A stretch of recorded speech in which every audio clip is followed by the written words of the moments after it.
The GK channel bu miyeng tabiriba pumnamakpu Gorbachov na ahamdamakta taramna okjari. Miyeng tabiriba pumnamakna aihapu puning thawgatpiba oina video asibu like tawbiu, channel asibu subscribe tawbiu loinana mayam pumnamakna video asibu loiba phawbutang miyeng tabiu. Ngasigi video asi hojungagi mangoinana adomgi screen da uriba contest asigi matangda hena khangbinamagidmakta I button da piriba link natragana description da piriba mamangi episode number 5 pu miyeng tabiu. Ngasigi video asi matang asida haujarage. Ngasigi ahanba wahangda the river Ganga originates from A. Alakanda, B. Gangotri, C. Devaprayag, D. Sechin Glacier. Ganga Turel asi karamba mafamdagi horakpagi. Ahanbada Alakanda, anisubada Gangotri, ahumsubada Devaprayag, marisubada Sechin Glacier. Ngasigi anisuba wahangda Narmada River falls into A.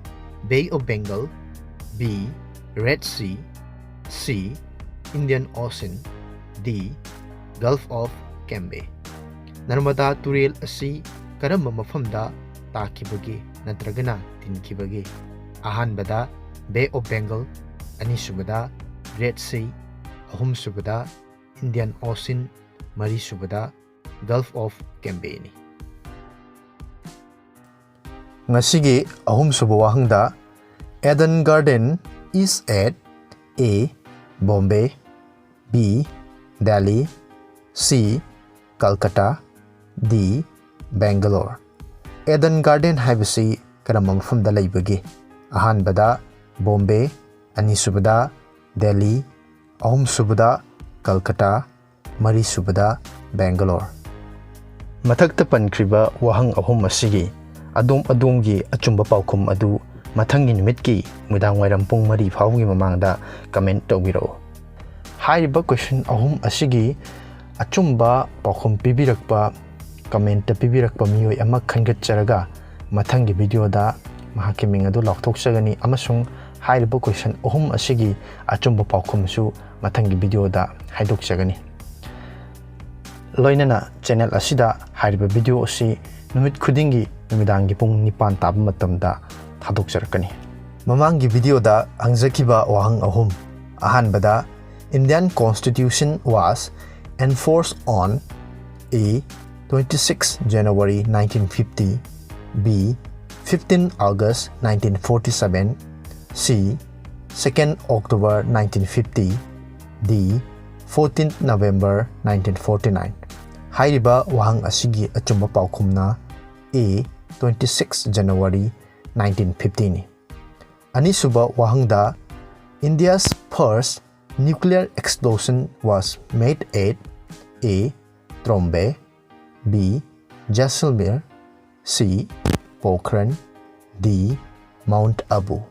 Hairiba wahang asigi achumba paukumna C. Pokhran. Ahumsuba wahangda Gulliver's Travels was written by A. Jonathan Swift, B. Shakespeare, C. Oliver Goldsmith, D. None of these. Hairiba wahang asigi achumba paukumna A. Jonathan Swift ni. Hairiba wahang sing asigi achumba paukum pibirakpa miyoi singdi Gita Gurumayum, Khagemba Posangbam, Indrabani Thangjam, Ramesh Gurumayum amadi anybody ni. Amasung masigi laibak phaba miyoi adu khannabagidmakta aigi video gi link atu random picker da hapsare. Amasung laibak phaba miyoi adudi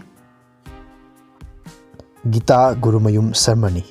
Video asibu yengbiba amasung comment tawbibagidmak adombu thagatchari. Midiyeng tabiraba pumnamakna video asibu like tawbiramu, share tawbiramu, loinana channel asibusu mapung phaba channel ama oinabagidmakta subscribe tawbiramu. Miyeng tabiraba pumnamapu masigi oinadi kainanaba yathang nijari mathangi video da amuk thengnarasi mayam pumnamapu Gorbachov na amuk hanna thagatpa phongdokchari.